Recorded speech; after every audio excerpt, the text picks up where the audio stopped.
Hi everyone, so give you an update. We managed to tow the vehicle back to our place. We also, in fact, the last couple of days we actually took it to a mechanic. We tried to run and diagnose things, but unfortunately nothing came up on his system. So the obvious reason he said was there could be an issue with the fuse box. So if you come over here, the fuse distribution board, which is called the BCM, which is located here. I managed to remove it.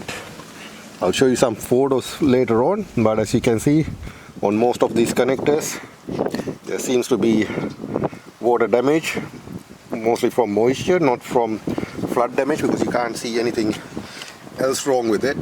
And it is also a common problem as well on these models. So what happens is, if you leave the window open and if there's any slight moisture or maybe rain coming in, it will probably go onto the carpet, and then once you have the doors closed, it start evaporating, and then it will start going into the connectors and everything.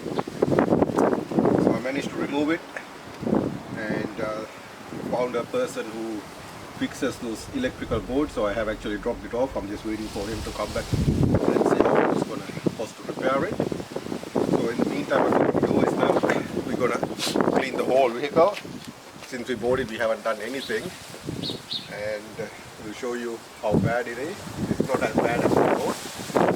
So yeah, once we do a walk around, getting in.